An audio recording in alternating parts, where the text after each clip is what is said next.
तो दोस्तों आज हम फिर से आपके लिए लेकर आए हैं देश दुनिया की सभी ताजा बड़ी खबरें। फटाफट एक एक कर विस्तार से आज आपको बताएंगे, तो वीडियो को अंत तक जरूर देखें। दोस्तों वीडियो बनाने में हमें काफी मेहनत लगी है, तो वीडियो को दिल से लाइक कर दीजिए। दोस्तों पहली खबर में आपको बताएंगे कि दिल्ली हिंसा को लेकर दिल्ली पुलिस को लगाई कोर्ट ने फटकार, कहा आपकी लापरवाही की वजह से दिल्ली में मस्जिदों को जला दे गया, बढ़ गई हैं दिल्ली पुलिस की मुश्किलें।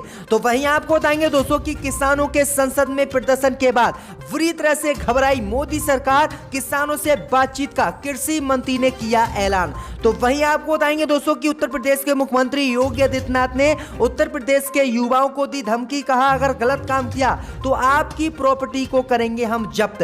तो वहीं आपको बताएंगे दोस्तों कि तालिबान से जंग बुरी तरह से हार गए अमेरिकी सैनिक, कहा मकसद नहीं हुआ हमारा पूरा। तो वहीं आपको बताएंगे दोस्तों कि ममता बनर्जी ने मोदी अमित शाह पर लगाया आरोप, कहा मोदी अमित शाह ने पेगासस के जरिए कराई है मेरी जासूसी। तो वहीं आपको बताएंगे दोस्तों कि बद्रीनाथ मंदिर परिसर में नमाज अदा करने के मामले में 15 मुस्लिम युवकों पर केस किया दर्ज, मामला निकला झूठा, अब बढ़ सकती हैं पुलिस वालों की मुश्किलें। तो सभी खबरों को आपको बताने वाले हैं दोस्तों, वीडियो को लाइक कर दें। इसी बीच पर तो दोस्तों अगली खबर की ओर, तो दिल्ली हिंसा में मस्जिद जलाने को लेकर कोर्ट ने लगाई दिल्ली पुलिस को फटकार। जी हां दोस्तों आपको बता दें, ये बड़ी खबर सामने निकल कर आई दोस्तों कि दिल्ली की एक अदालत ने दिल्ली दंगे के दौरान दिल्ली पुलिस के कामकाज और दिल्ली में हुई हिंसा को लेकर आज फटकार लगाई है। कोर्ट ने टिप्पणी की है कि वह दिल्ली पुलिस के उस रवैये से नाराज है जिसमें पुलिस ने मुसलमानों पर ही सिर्फ एक तरफा कार्रवाई की है। कोर्ट ने कहा है कि जब दिल्ली में हिंसा हुई थी तब मस्जिदों को जला दिया गया, जबकि किसी मंदिर को नुकसान नहीं हुआ। इसी कार्रवाई से कोर्ट नाराज है और कोर्ट ने दिल्ली पुलिस को फटकार लगाई है और कहा है कि जो भी मस्जिद दिल्ली हिंसा में जलाई गई है उसकी अलग से एफआईआर दिल्ली पुलिस दर्ज करे और जो भी आरोपी हैं उनको गिरफ्तार करे। दरअसल आपको बता दें कि जब उत्तर पूर्वी दिल्ली में 25 फरवरी को दंगे भड़क उठे थे तो एक मस्जिद के अंदर रसोई गैस के 2 सिलेंडरों से हिंदुओं ने विस्फोट कराकर आग लगा दी थी। इसके बाद मस्जिद के ऊपर केसरिया झंडा भी लगा दिया गया था। इसी मामले को लेकर कोर्ट ने काफी नाराजगी जताई है और एफआईआर अलग से मस्जिद की दर्ज करने के लिए कोर्ट ने दिल्ली पुलिस से कहा। तो किस तरह से दिल्ली पुलिस भी भाजपा की गुलाम बन गई है। इसी बीच पर तो दोस्तों अगली खबर की ओर, तो किसानों के संसद में प्रदर्शन से डरी मोदी सरकार, कृषि मंत्री बोले जल्द करेंगे किसानों से बातचीत। जी हां दोस्तों आपको बता दें, ये बड़ी खबर सामने निकल कर आई दोस्तों कि मोदी सरकार द्वारा बनाए गए 3 नए कृषि कानूनों को लेकर कल किसानों ने जंतर मंतर से लेकर संसद तक विरोध प्रदर्शन किया। अब किसानों के इसी विरोध प्रदर्शन से बुरी तरह से मोदी सरकार डर गई। किसानों के बढ़ते हुए उग्र प्रदर्शन को देखते हुए मोदी सरकार ने अब किसानों से बातचीत का ऐलान कर दिया है। कृषि मंत्री नरेंद्र सिंह तोमर ने प्रदर्शनकारी किसानों से ऐलान किया है कि हम जल्दी किसानों से बात करेंगे। वहीं आपको बता दें कि कृषि कानून को लेकर जब संसद पर किसानों ने प्रदर्शन किया था कल, तो अमेरिका ने भी अपने नागरिकों को सुरक्षा अलर्ट जारी कर दिया था, जिसके बाद भारत पर काफी दबाव अमेरिका का भी बना।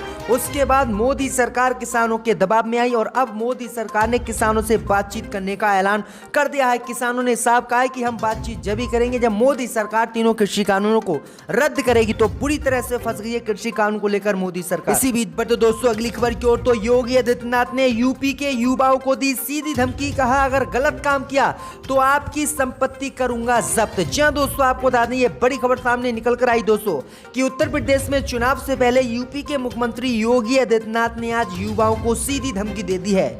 योगी आदित्यनाथ ने ट्वीट कर कहा कि अगर उत्तर प्रदेश के युवाओं ने कोई गलत काम प्रदेश में किया तो मैं उनकी संपत्ति को जब्त करूंगा। योगी आदित्यनाथ ने कहा है कि इसीलिए किसी के बहकावे में ना आए और कोई भी गलत काम नहीं करें। अगर जिसने भी गलत काम किया तो उसकी प्रॉपर्टी जब्त करेंगे और उस पर कार्रवाई करेंगे। दरअसल आपको बता दें कि मोदी और योगी किस तरह से अब युवाओं को भी खुली धमकी देने लगे हैं कि सरकार के खिलाफ कोई आवाज ना उठाए, क्योंकि उत्तर प्रदेश के युवा लगातार सरकार से, योगी से रोजगार मांग रहे हैं, लेकिन योगी आदित्यनाथ किस तरह से अब युवाओं को भी धमकी देने लगे हैं। आपकी क्या राय है इस खबर पर हमें कमेंट में जरूर बताएं। इसी बीच पर तो दोस्तों अगली खबर की ओर, तो अमेरिकी सैनिकों ने माना हम तालिबान से हार गए, जंग मकसद नहीं हुआ पूरा। जी दोस्तों, आपको बता दें कि अफगानिस्तान में तालिबान के बढ़ते आतंक के बीच अमेरिकी सेना की वापसी जारी है। ऐसे में सवाल यह है कि अफगानों के साथ 20 साल तक चली इस जंग में आखिरकार अमेरिका को क्या हासिल हुआ। इस पर बहुत से अमेरिकी सैनिक मानते हैं कि अमेरिका अफगानिस्तान में तालिबान से युद्ध हार गया। अमेरिकी सैनिक जैसन लाइन ने देश के सबसे लंबे युद्ध में बहाए गए पैसे और खून पर अफसोस जाहिर किया है। दरअसल आपको बता दें कि लगभग इस पर कई करोड़ रुपए जो है अमेरिकी सैनिकों पर अमेरिका ने खर्च अफगानिस्तान में किए थे और कई पोर्ट भी बनवाए थे, लेकिन अमेरिकी सैनिक तालिबान से जंग हार गए और अब अपने देश वापस लौट रहे हैं। और अब मान लिया है अमेरिकी सैनिकों ने कि हम तालिबान से अफगानिस्तान में जंग हार गए। तो ये बड़ी अपडेट आ रही दोस्तों। इसी बीच पर दोस्तों अगली खबर की ओर तो ममता बनर्जी ने मोदी अमित शाह पर लगाया आरोप, कहा पीके के साथ मेरी बैठकों की जासूसी करा रही है भाजपा। जी दोस्तों, आपको बता दें कि इजरायली ऐप के द्वारा भारत में विपक्ष के नेताओं की जासूसी कराने के आरोप को लेकर मोदी सरकार पहले ही बुरी तरह से घिरी हुई है। इस बीच खबर सामने निकल कर आई दोस्तों कि अब जासूसी कराने का आरोप ममता बनर्जी ने भी भाजपा पर लगा दिया है। ममता बनर्जी ने मोदी सरकार पर हमला बोला है। ममता बनर्जी ने आरोप लगाया है कि मोदी सरकार ने चुनावी रणनीतिकार प्रशांत किशोर के साथ उनकी बैठकों की जासूसी की है। ममता बनर्जी ने कहा है कि पेगासस सुपर इमरजेंसी से भी बड़ा ये खुलासा हुआ है। उन्होंने कहा है कि ये उन्हीं नेताओं को टारगेट कर रहे हैं जो देश में आगे जीतने वाले और भाजपा को टक्कर देने वाले हैं।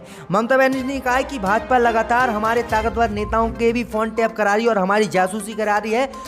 कांग्रेस सहित जो पत्रकार भाजपा के खिलाफ बोलते हैं उनकी भी जासूसी भाजपा करा रही है। तो ममता बनर्जी ने एक गंभीर आरोप लगाए। इसी बीच पर तो दोस्तों अगली खबर की ओर तो भाजपा मंत्री मीनाक्षी लेखी को किसानों को मवाली बताना पड़ा भारी। कांग्रेस पार्टी ने इस्तीफे की है मांग। जी दोस्तों, आपको बता दें कि केंद्रीय मंत्री और बीजेपी नेता मीनाक्षी लेखी के केंद्र के तीनों कृषि कानून के विरोध में प्रदर्शन कर रहे किसानों को लेकर सवाल खड़े किए थे और उन्होंने किसानों को मवाली गुंडा बताया था। अब इसी पर घमासान छिड़ गया है और बुरी तरह से मीनाक्षी लेखी घिर गई हैं।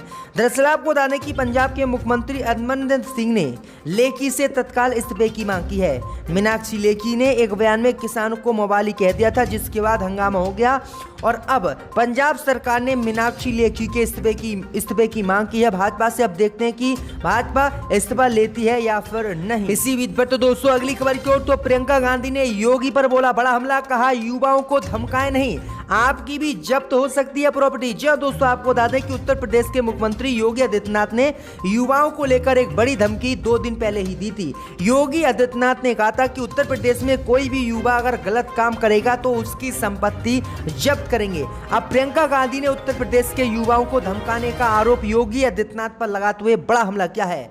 जी दोस्तों, आपको बता दें कि प्रियंका गांधी ने कहा है कि इस देश में अपनी आवाज उठाना, प्रदर्शन करना और अपनी मांगों के लिए आंदोलन करना एक संवैधानिक अधिकार है। जायज मांगों के लिए आवाज उठाने वालों को डराने और धमकाने के लिए सत्ता का दुरुपयोग करना एक घोर अपराध है।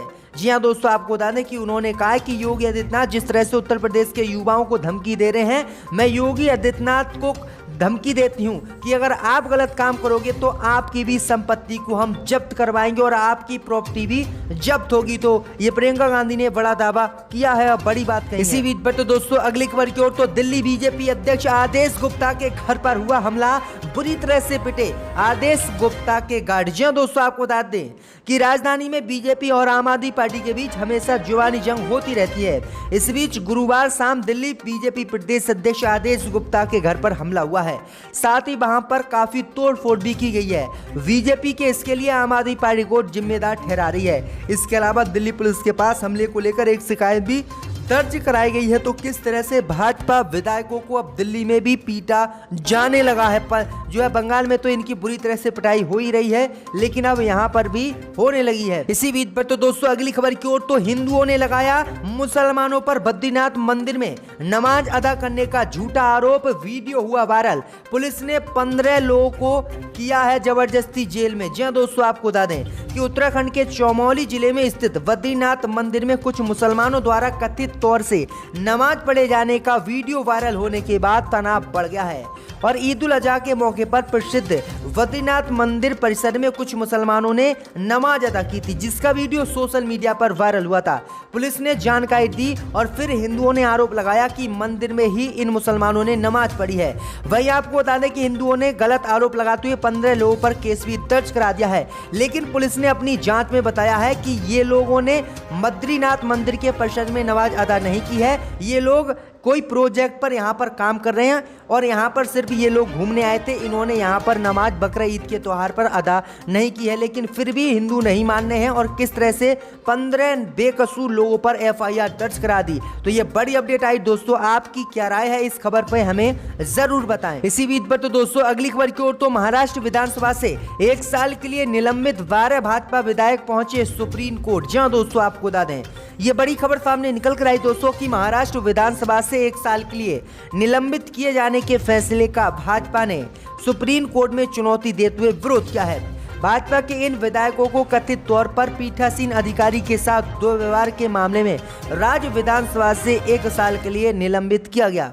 वहीं इस मामले में विधानसभा में प्रतिपक्ष के नेता और महाराष्ट्र के पूर्व मुख्यमंत्री देवेंद्र फडणवीस ने विधायकों पर लगाए गए आरोपों को झूठा बताया। तो ये बड़ी अपडेट आई दोस्तों कि अब भाजपा विधायकों को लेकर सुप्रीम कोर्ट पहुंच गई है। इसी बीच पर तो दोस्तों अगली खबर की ओर, तो तालिबान ने अफगानिस्तान की 90% सीमाओं पर किया कब्जा। जी हाँ दोस्तों, आपको बता दें कि तालिबान ने अफगानिस्तान की 90% सीमाओं पर नियंत्रण हासिल कर लिया है। इस बात की जानकारी गुरुवार को तालिबान के एक प्रवक्ता ने दी है।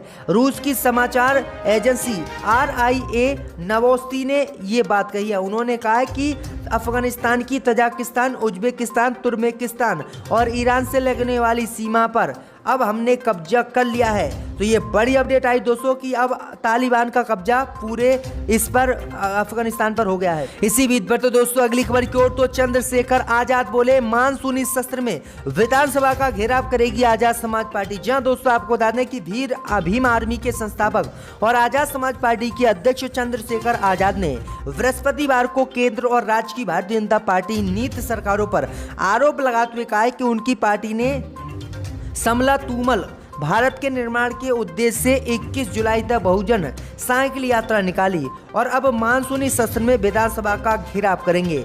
आजाद ने कहा कि जिस तरह से उत्तर प्रदेश में भाजपा सरकार दलित सहित मुसलमानों पर अत्याचार कर रही है, इसके विरोध में ही हम संसद का घेराव करेंगे और सरकार को जगाने का काम करेंगे। तो ये बड़ा ऐलान चंद्रशेखर आजाद ने कर दिया है।